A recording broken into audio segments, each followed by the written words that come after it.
Hello and welcome. Today we're going to review the Hogs FPV race drone, DR1 Racing. This is a small racing drone that is commonly found in big box retailers for a somewhat affordable price. It comes with FPV goggles that essentially you put your cell phone in. This little drone has a little camera on it, and we're going to check out all its features. Now the drone does come in this cool looking box. Let's open this up and check out what's inside. Now essentially it's like this. Even though we kind of already preset this up, it comes pretty straightforward. You have the star of the show here, this good looking quad here. Its camera is adjustable, so you can tilt it downwards like this. You can tilt it in the center, and you can tilt it upwards. It's recommended to have it somewhat tilted upwards, because most of the time when this is going forward, it's tilting forward a bit. So it's this way you're guaranteed you're going to see a more straight on picture. Then you've got your propellers. They're two color codes, red and black there. The red denote the front, the black denote the back.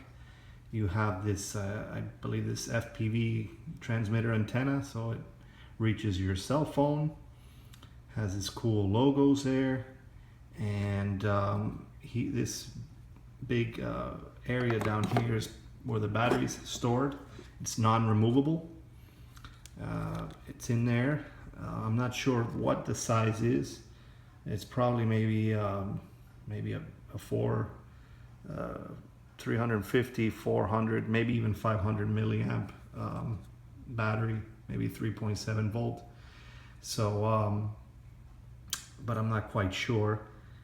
And here's where you charge it. Down here, this little plug, and then it basically turns on and off with a little on-off switch here. It basically turns on and off here with a little switch here. And that's basically it. But yeah, very neat looking quadcopter. It has these blade protectors here, so you can bump into walls and things, and it's not really much of an issue. The built-in battery is a bit of an issue, because you kind of, with these quads, since they only fly about 5 minutes or so, a little over 5 minutes, you kind of want to swap out batteries. But the fact that this is built in, you're forced to have to just charge the whole quadcopter for a period of about maybe I believe it's maybe 35 minutes, maybe 40 minutes. It's a little under an hour, so you have to charge this for about 40 minutes or so, only to get 5 minutes worth of flight time each time you do it, because you don't have additional batteries. So that is a bit of a con with this one, but overall it still is very fun. So we're going to look into the other things as well, and let's look at some of the other things here. It also has the transmitter.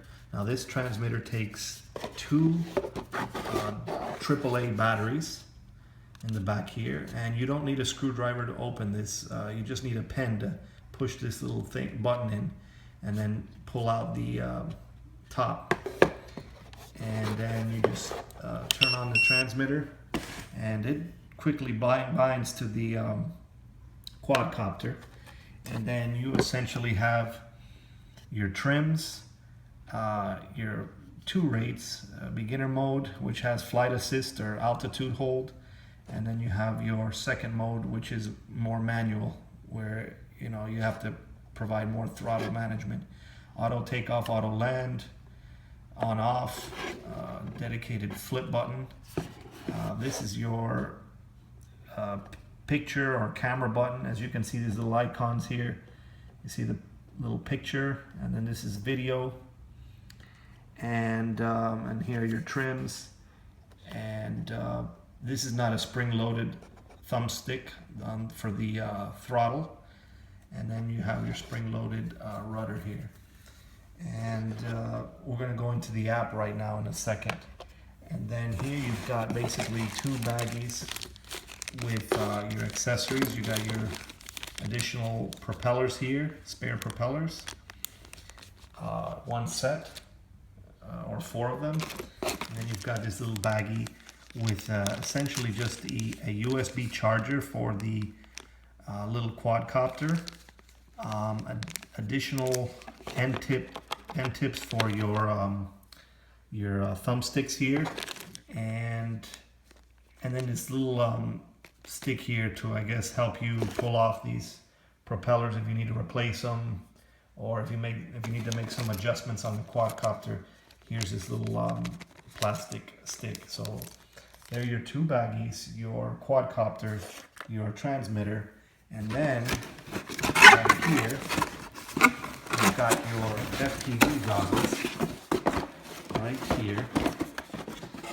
And the interesting thing about these is they have a very neat feature. You put in your cell phone, and if you notice here, these ends here are see-through. They're see-through here.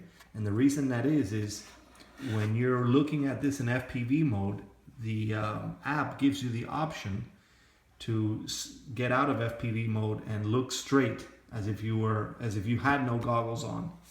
And so what it does is the camera on your phone is available here, is not covered, is exposed. So if you push the switch mode to be able to see what's around you and not be distracted for whatever reason, it will activate your camera, and you can actually see through the FPV goggles what your camera sees. And then if you want to switch back to FPV mode, you push the button again, which is basically this button on your controller, and it will switch back to the point of view of the quadcopter. So point of view of the quadcopter's camera, or point of view of your phone's camera, which is your first person view in case you need to pay attention to your surroundings for whatever reason. So that's kind of very interesting. I haven't seen that in a while.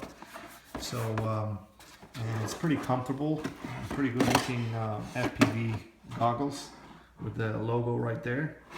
So that's that. And then the last thing on this is at the very bottom you get your instruction manual. So once you have the quadcopter on and the controller on as well, bound to it, you would get your phone, open up the Wi-Fi, and you will see an entry here for DR Race Drone. So you would connect to that. Once you're connected, there's no password or anything like that. You would open up the app, which is like this. It has this kind of an icon. It's called DR1 FPV. So you open that one up, and initially there might be some notifications and things to that effect. So you do all that. There might be a brief tutorial, but at the end you'll connect to the live feed of the quadcopter. As you can see, now there's a live feed. And the interesting thing they do is they give you these overlays for your live feed to give you that feel or sensation that you're in like a cockpit or something. They give you 4 overlays, different types. And if you notice, initially, I think 3 of them are locked, or 2 of them are locked. And you even also have the option not to have an overlay. And it's just a neat little gimmick to give you that sensation, especially if you put it in your FPV goggles, that you're inside some sort of a cockpit. And it's pretty neat. I think you can unlock the other ones if you either fly it enough times or score enough points, or you might even have to do an in-app purchase to enable it. So, but in any case, you have these cool little overlays, and you'd hit OK, and then you're ready to go and you're ready to fly. Now, once you hit the home key, there are a lot of options in the app, and we're going to briefly go over them. You can hit the home key right here, and fly will take you right into the live feed. You have some informative things here, like this controls icon here. If you tap on that, Kind of gives you a brief overview of the controls. Then you got awards here. If you fly it enough times and score enough points, you get awards here, medals. You got help here. Gives you a little bit of online help. You might have to connect to the internet for some of these features. So you might have to disable the Wi-Fi of the quadcopter and actually get on your real Wi-Fi in order to access some of this internet content. You got some tutorials, cool videos, I guess, made by other people flying this drone and that they've edited and submitted to the online community. And then this gives you pretty cool editing features, aside from giving you those virtual cockpits that you can record in, which, by the way, this has no SD card. This doesn't read any SD cards at all. All its recording and photographs is saved through the app on your phone, through Wi-Fi. The app gives you a lot of ways of editing it. Right here you can go edit, and then you would select your video from your library that you've recorded, and it lets you add effects to it. It lets you add stickers. You get all these little happy face, smiley face stickers that you can throw in different parts of the video, cool effects, filters, you know, black and white and things of that nature. You can add cool soundtracks. So you could save a nice little clip that's pretty neat, and you can share it on YouTube or wherever you want to share it. So let's check out some footage of this flying around and a little bit of onboard footage from this camera and see how it looks. Hope you enjoy. Check it out.